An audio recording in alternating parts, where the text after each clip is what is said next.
The main purpose of this video is to show you where we've got to with the tracking system.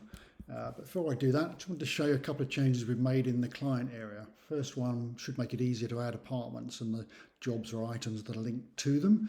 And the other part is just to show you how you can now save a job as a check measured job. So we'll start by finding a client and a site. So within that site, which is an apartment block, obviously we've got 3 apartments set up. So the idea is you would create as many apartments as you needed to with the associated items or jobs that covered the different types of apartments in that block. You can then select one of those. So in this case, we'll select the 100 one, which, as you can see, contains a bedroom. So it's split out into bedroom doors and interiors, an ensuite shower and a family shower. So typically the one above that, level 2, will probably be a matching type to this. So to create that one, simply click duplicate apartment, rename it to apartment 200 and change the level and click save.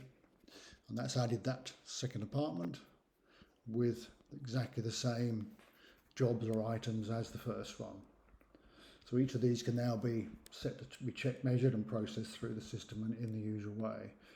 So just to go back to the idea of being able to save a job as a check measured job, we click on the first one in the list of this apartment and open it up. We go to save. You now have the option to save as check measured, and that simply means it resets the status of that job to the next step in the process and puts in a date for the date it was check measured. So effectively we're pretending to be the installer or whoever's doing the check measuring on site at this point. Measured all the thing, take the levels, and I just want to resave the job but also flag it as being check measured. So if we go back to the client area, you'll see that job status has changed in the list here. And if we click on it, the top of the job information on the right hand side here, you'll see that the first one has now been processed, so it's now an order in this terminology, but check measured in yours. It's been checked or is now ready to be checked and also ready to be set up for a delivery date or install date. Okay, so those are the new things. Now if we go to the dashboard, so we're effectively logged in as the install manager, install admin, whatever you want to call them. So the first thing that comes up on their dashboard are any jobs that have been check measured. So that one we've just marked as check measured will come up. So they would now do whatever they would do at this stage of the process. And one of those, I'm assuming, would be to set a delivery date for it, the date it's due to be finished in production and shipped out to site. So to do that, simply click it in the list. So you can select multiple jobs at this point, don't have to do all of them at once. You can select a particular level that have been check measured and just process those, or do all of them. So pick a delivery date. We'll go for later in the month and click set delivery date, and that will add the delivery date to that particular job.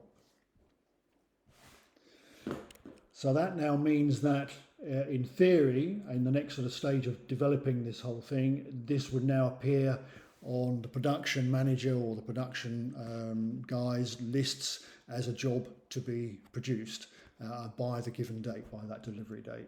And they will then do their bit, produce it, tick off that they've done their part. Production manager will then say, yes, okay, that job's now complete.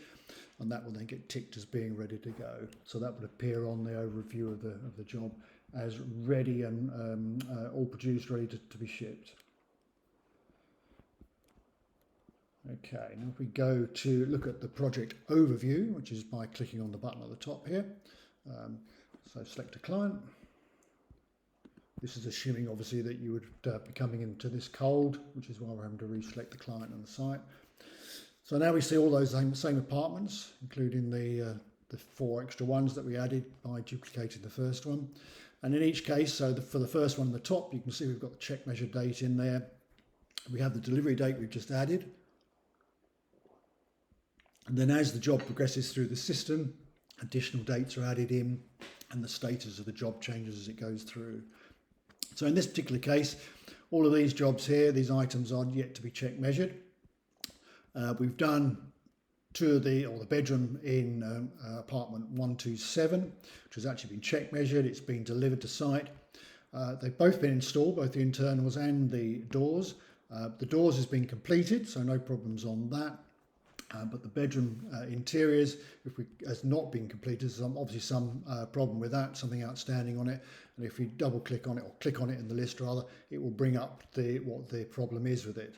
And indeed, we can add any additional information you want about that particular item or job into this area. So this is intended to be a more detailed view of each of the jobs in the list. Click away from it and that will dismiss it and bring you back to the main view. So the other thing you can do in this is to select and just see jobs for a particular level. So if we go to select just level 2, not working for some reason, level 1 will bring you back to just show level 1, or you can go back and show all of them again. Not sure why level 2 isn't working, why it isn't picking up those jobs, but we'll fix that. So that's the project overview as far as it goes at the minute. You have the ability to also select multiple jobs and then perform operations on those jobs. So in this case, we've got the same idea of adding a delivery date to all of those. Equally well, you could have a button here that says, okay, all of these jobs that are ticked have been installed, and put in the date, appropriate date for that, etc., etc. So the idea is to have an overview of each of the items as they run through the process, but also to be able to operate and change the status or the dates on each of those items. All right, that's it for the desktop version of the tracking system to date. Next thing I'll do is record a video of the mobile app, so that you can see roughly how that's intended to work and be used by the installers on site.